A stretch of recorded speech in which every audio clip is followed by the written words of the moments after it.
Shalom saudaraku, selamat hari Minggu untuk kita sekalian.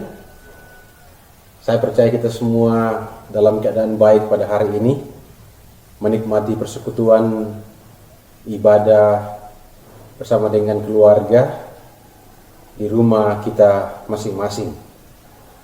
Kita akan masuk dalam firman Tuhan yang saya akan sampaikan pada saat ini. Dan sebelumnya mari kita berdoa. Kita berdoa. Ya Tuhan Bapa Surgawi, kami akan merenungkan firman-Mu saat ini menjadi kekuatan kami.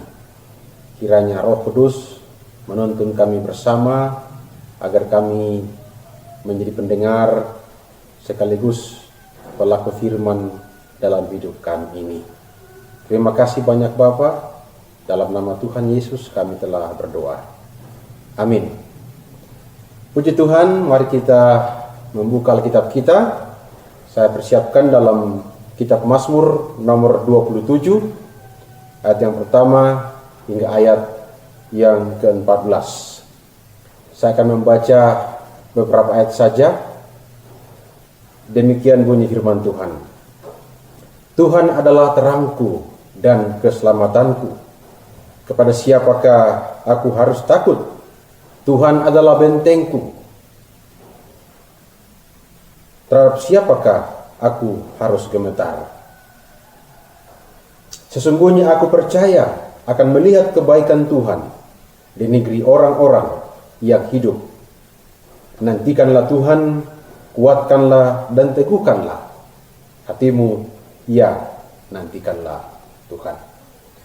Saudara yang kasih dalam Tuhan, kita akan merenungkan firman Tuhan ini dalam sebuah tema, yaitu pengharapan di tengah kesulitan. Saudara, berbicara soal kesulitan, saya kira tidak seorang pun yang pernah luput dari namanya kesulitan. Tidak ada sebuah keluarga atau kelompok masyarakat, bangsa, bahkan dunia terlepas dari yang namanya kesulitan. Kan hal itu merupakan bagian tak terpisahkan dari hidup kita manusia selama kita hidup di dunia ini. Saudara sekalian, pembacaan kita pada saat ini mengkisahkan tentang seorang raja, yakni Daud, seorang hamba Tuhan, seorang anak Tuhan, seorang yang dipakai Tuhan dalam hidupnya, yang ketika menjalani hidup ini penuh dengan kesulitan, penuh dengan tantangan, dan tantangan itu telah dilewati bersama dengan Tuhan, dan dia menuliskannya dalam sebuah kitab syair, teks-teks yang kemudian menjadi berkat bagi kita sampai hari ini. Saudara sekalian, kita akan belajar saat ini mengapa Daud berpengharapan, memiliki pengharapan di tengah kondisi yang sulit dalam hidupnya. Saudara, yang pertama, karena Daud meyakini sepenuhnya bahwa Tuhan adalah penjaganya. Saudara sekalian, kita lihat dalam teks pada saat ini, kita membaca secara bersama-sama. Daud mencoba mengungkapkan beberapa kata yang melukiskan tentang bagaimana Tuhan menjadi penjaga yang setia dalam hidupnya. Dia berkata begini, Tuhan adalah terangku dan keselamatanku. Tuhan adalah benteng hidupku. Saudara-saudara sekalian, ketika Daud berbicara tentang hal ini, dia adalah seorang raja, sekaligus dia adalah seorang prajurit yang terbiasa dengan berperang, bertempur dengan musuh-musuhnya, dengan bangsa-bangsa lain yang mencoba melakukan invasi bagi negaranya. Saudara-saudara, ini kondisi yang sulit bagi seorang pemimpin, seorang raja seperti Daud. Ini kondisi yang sulit bagi seorang pribadi yang hidup dan menjalani kehidupan bersama dengan rakyatnya, keluarganya, dan orang-orang pada waktu itu. Namun saudara sekalian, kita belajar tentang bagaimana Daud menjadikan Allah sebagai penjaga yang setia dalam hidupnya. Dia berkata, Tuhan adalah terangku. Saudara, biasanya kalau dia bicara tentang terang, terang itu selalu diidentikan dengan kebenaran, dengan rancangan yang benar. Sisi lain kita bicara terang, artinya menyinari hati. Tapi konteks ini dia ingin berkata, dia ingin mengkontraskan antara terang dengan kelam, terang dengan kegelapan. Kegelapan berbicara mengenai rancangan jahat, rancangan kejahatan yang dirancangkan oleh musuh, oleh lawan-lawannya. Tapi sekalipun demikian terjadi, Tuhan berada pada posisi sebagai terang yang selalu merancangkan kebaikan kepada Daud. Sebabnya dia merasa tidak takut karena dia ada pada pihak Allah yang adalah terang, yang merancangkan kebaikan, rancangkan kebenaran, sekalipun musuh-musuh orang-orang lain merancangkan kejahatan terhadap dirinya.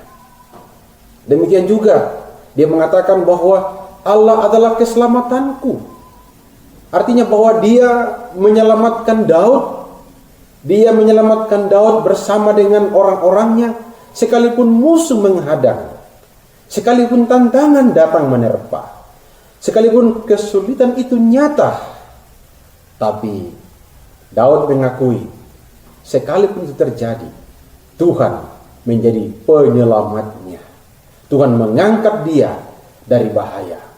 Bahkan kita melihat dalam sejarah kehidupan Daud sejak awal, kita melawan Goliat. Siapakah Goliat? Orang Filistin itu, seorang tentara kawakan, seorang prajurit mumpuni. Tapi ketika Daud berada pada pihak Allah, firman Allah dengan jelas menegaskan dan menggambarkan bahwa Daud mendatangi Goliat dalam nama Tuhan, sehingga hanya karena alat sederhana saja yang digunakan oleh Daud, tapi ditolong oleh Tuhan, dalam perkenan Tuhan, maka Daud mengalahkan Goliat. Saudara sekalian, inilah yang membuat Daud merasa aman karena Tuhan menjaganya. Selanjutnya, Tuhan itu adalah benteng hidup. Dalam konteks sebagai seorang prajurit tentara, benteng adalah sebuah pertahanan di mana tentara bertahan dari serangan musuh. Tapi benteng juga, saudara, berarti bahwa dalam bagian itu ada kesiapsiagaan. Mengapa Daud menggambarkan Tuhan sebagai benteng hidupnya? Karena Daud sendiri meyakini sepenuhnya bahwa Tuhan itu siap siaga. Tuhan menjaganya secara penuh waktu. Kalau kita online 24 jam, online 12 jam, Tuhan online menjaga kita secara penuh waktu. Di saat kita bekerja, di saat kita istirahat, di saat siang, di saat malam, di saat kita menikmati berkat, di saat kita tidak punya apa-apa untuk kita nikmati, Tuhan menjaga kita di situ. Karena dia adalah benteng hidup kita, pertahanan kita, bahkan dia selalu siap sedia menjaga kita. Itu sebabnya tidak heran kalau dia berkata, Tuhan adalah benteng hidupmu. Kepada siapakah aku harus gemetar? Dia tidak gemetar, karena yang menjaganya adalah Tuhan sendiri. Yang kedua, saudara, mengapa Daud berpengharapan kokoh di tengah kesulitan? Yang kedua, karena Daud meyakini sepenuhnya bahwa Allah, Tuhan Allah yang dia sembah, itu hadir di dalam kesulitannya. Saudara sekalian berkata, satu hal yang kuminta kepada Tuhan, itulah yang kuingini, diam di rumah Tuhan seumur hidupku, menyaksikan kemurahan Tuhan dan menikmati baiknya. Sebab ia melindungi aku dalam pondoknya pada waktu bahaya. Saudara, dalam bagian ini Daud tidak sedang berbicara tentang beribadah atau sedang berbicara tentang berkumpul dalam rumah ibadah. Tapi ketika Daud berbicara pada sisi lain mengenai rumah Tuhan, itu berarti Daud berbicara tentang kehadiran Tuhan. Saudara sekalian, luar biasa Daud menyaksikan itu. Bahwa dalam menghadapi kesulitan sekalipun, Tuhan sungguh-sungguh hadir. Bagaimana kehadiran Tuhan dirasakan oleh Daud dalam hidupnya, dalam menghadapi kesulitan? Dia mengatakan, ia melindungi aku dalam pondoknya. Saudara-saudara sekalian, Daud melukiskan Allah sebagai seorang pribadi yang kemudian melindungi Daud dalam pondoknya, dalam kediaman Tuhan. Bukankah ini sebuah bukti kehadiran Allah dalam segala realita kehidupan yang kita jalani? Dia hadir melindungi kita. Dia hadir menyertai kita. Seperti Tuhan hadir menyertai orang Israel dari Mesir ke Kanaan dengan tiang awan dan tiang api. Pada malam hari, tiang api untuk melindungi mereka, untuk menghangatkan mereka, untuk menerangi perjalanan mereka. Pada siang hari, tiang awan untuk melindungi mereka dari terik panas matahari, tapi juga memberikan mereka kesejukan untuk berjalan secara berkelanjutan. Saudara-saudara sekalian, tidak hanya melindungi, dia pun berkata, ia menyembunyikan aku dalam persembunyian di kemahnya. Artinya apa? Walaupun tantangan, walaupun musuh, walaupun lawan datang begitu banyak, dia katakan berkemah di sekeliling Daud sekalipun, dia berkata, Tuhan menyembunyikan aku di dalam kemahnya, menyembunyikan dia dari musuhnya. Artinya bahwa dalam menghadapi kesulitan, Tuhan tidak mengizinkan musuh-musuh Daud, lawan-lawan Daud untuk menjamahnya. Dengan kata lain, Allah sendiri yang bekerja. Kalau itu peperangan, Allah sendiri berperang dengan musuh Daud. Kalau itu beban hidup, Allah sendiri yang sanggup menolong Daud untuk mengangkat beban itu. Saudara-saudara sekalian, luar biasa. Ini pengharapan yang kokoh, yang kemudian menguatkan Daud dalam menghadapi hidupnya. Ketika Daud berseru, Tuhan menyahutnya, Tuhan mendengarnya. Artinya apa? Bagaimana kondisi kita ketika kita dalam kesulitan, kita berteriak tolong, minta tolong. Lalu ada yang menyahuti kita. Itu sesuatu yang luar biasa. Ada kekuatan di balik jawaban atas seruan doa itu. Dan itu Tuhan tunjukkan, Tuhan buktikan dalam kehidupan Daud. Saudara, selain mendengarkan, dia pun dalam bagian ini, dia menampakkan wajahnya. Carilah wajahku, maka wajahmu ku cari. Dengan kata lain, Daud ingin menegaskan sekali lagi bahwa Allah tidak menyembunyikan diri, tidak menyembunyikan wajahnya dari keadaan Daud, sekalipun itu tantangan, kesulitan yang dia alami. Saudara-saudara sekalian, luar biasa. Daud memberikan kita teladan. Lewat bagian ini, Allah mengajar kita, firman Tuhan mengajarkan kita. Sekalipun kita sulit, kita punya masalah, kita punya pergumulan, tantangan yang berat sekalipun, Tuhan tidak pernah meninggalkan kita, tapi dia justru hadir dalam seluruh keberadaan kita. Yang ketiga, saudara, mengapa Daud yakin akan pengharapan ini? Mengapa Daud berpengharapan? Yang pertama, karena Daud yakin sepenuhnya akan janji penyertaan Tuhan, bahwa Tuhan menjaganya dengan setia, bahwa Tuhan hadir dalam pergumulan, kesulitan yang Daud alami. Yang ketiga adalah Tuhan sanggup menyelesaikan kesulitan yang dialami oleh Daud. Tuhan sanggup menyelesaikan, mengakhiri kesulitan yang dialami oleh Daud. Saudara-saudara sekalian, kalau kita baca teks ini, seolah-olah di sini ada sebuah dialog, walaupun dalam bentuk puisi. Ada dialog antara Daud dengan Tuhan, antara Daud dengan dirinya. Saudara-saudara sekalian, dia mengatakan pada ayat yang ke-13, sesungguhnya aku percaya akan melihat kebaikan Tuhan di negeri orang-orang hidup. Bayangkan dalam kondisi yang kalut, kondisi yang sulit, dia mampu berkata, Tuhan akan merancangkan kebaikan. Dia akan melihat kebaikan Tuhan. Saudara-saudara, saya percaya ini pun di bagian kita semua. Kita belajar berkata, Tuhan akan menolong saya untuk melihat kebaikan-kebaikan Tuhan dalam kehidupan ini, sekalipun itu sulit, sekalipun itu penuh dengan tantangan, tapi Tuhan mampukan saya untuk melihat kebaikannya di dalam kesulitan ini. Saudara, puji Tuhan, luar biasa. Itu bisa dikatakan oleh Daud, karena Daud kuat, karena Tuhan bersamanya. Saudara-saudara, Tuhan akan mengubah kesulitan menjadi hal yang baik bagi kita.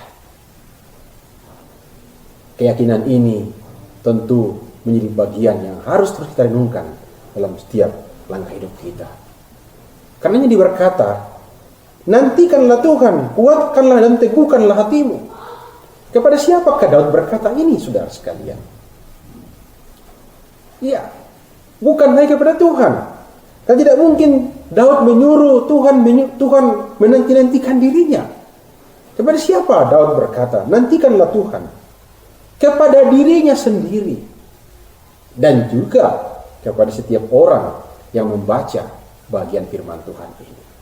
Dia kembali mengatakan kepada dirinya, nantikanlah Tuhan. Mengapa? Karena jelas Tuhan itu penjaga. Tuhan itu adalah Tuhan yang menyertai dalam kondisi yang sulit. Ketika dia berdoa, dia berseru kepada Tuhan, Tuhan tolonglah aku, dengarlah aku Tuhan. Seolah-olah dia memberikan kata-kata imperatif, kata-kata perintah bagi Tuhan. Permohonan, permintaan agar Tuhan melindunginya. Sebelum Daud berkata demikian, Tuhan sudah berbuat sebelumnya. Tuhan sudah berjanji bahwa dia akan menyertai, bahwa dialah Immanuel bagi Daud dan saudara-saudara. Sebabnya dia berkata di ayat terakhir, karena itu nantikanlah Tuhan. Artinya apa? Tidak pernah ada kesia-siaan menantikan Tuhan. Tidak pernah ada kekecewaan menantikan Tuhan. Tidak salah menanti-nantikan Tuhan. Karena ketika kita menanti-nantikan Tuhan, maka janjinya ya dan amin. Penyertaannya, kehidupan yang akan lebih baik dia akan berikan kepada kita. Saudara, hari ini semua kita mengalami, melihat, mendengar bagaimana pandemi COVID-19 menjadi hal yang paling viral, paling terasa di antara kita, baik anak-anak, orang muda, orang dewasa, maupun para orang-orang tua. COVID-19 betul-betul membuat dunia ini panik, gelisah, keluh kesah di mana-mana terjadi.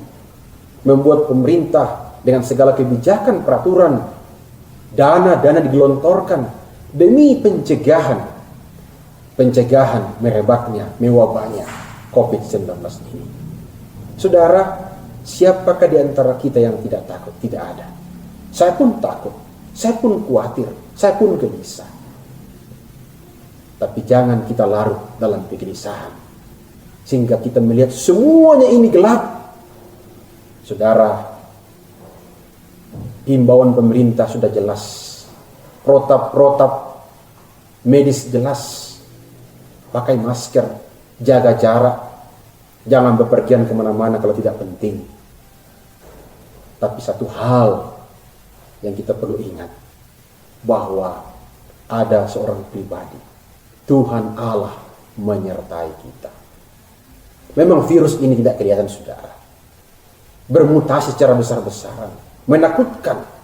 Tetapi firman Tuhan mengatakan, setiap orang percaya dijaga oleh pasukan malaikat Tuhan.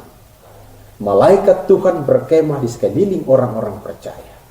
Daud berkata, walaupun 1000 orang rebah di sisiku, tapi saya akan tegak berdiri karena Tuhan bersama dengan saya. Dia mengatakan begini, karena Tuhan hadir, Tuhan menyertai, Tuhan menjaga, maka tegaklah kepalaku. Jadi kalau bicara tegaklah kepalaku, itu artinya apa? Daud tidak takut lagi. Daud percaya diri. Daud penuh semangat untuk menghadapi hidup ini sekalipun itu susah dan sulit. Sungguh terjadi karena Daud yakin akan Tuhan. Inilah pengharapan kita saudara sekalian. Pengharapan yang kokoh. Pengharapan kita semakin kokoh karena dikerjakan oleh Kristus Yesus yang telah mati dan bangkit dari antara orang mati, menang atas kuasa dosa, menang atas kuasa penyakit, bahkan menang atas kuasa iblis. Dan dia memberikan pengharapan yang kokoh bagi setiap orang yang percaya kepadanya. Kiranya dalam hari-hari hidup kita, jangan kita kehilangan pengharapan di tengah kondisi yang sulit ini. Tapi mari kita punya pengharapan di tengah kesulitan. Karena yang kita harapkan, yang kita andalkan bukan manusia, tapi Tuhan Allah di dalam Yesus Kristus yang terus mengasihi kita. Mari kita berdoa. Terima kasih Tuhan firman-Mu hari ini. Kiranya Roh Kudus penghilang firman ini menolong kami semua untuk terus berpengharapan di tengah kesulitan. Dan firman Tuhan ini menuntun hati, pikiran, perasaan kami untuk melakoni hidup sebagai anak-anak Tuhan, sebagai murid Kristus, agar dalam kondisi yang sulit pun kami tegak berdiri menjadi alat berkat, alat shalom bagi sesama kami. Terima kasih Tuhan, dalam nama Tuhan Yesus kami telah berdoa. Amin. Terima kasih, shalom, selamat hari Minggu. Tuhan memberkati kita sekalian. Percaya janji-Mu ajaib.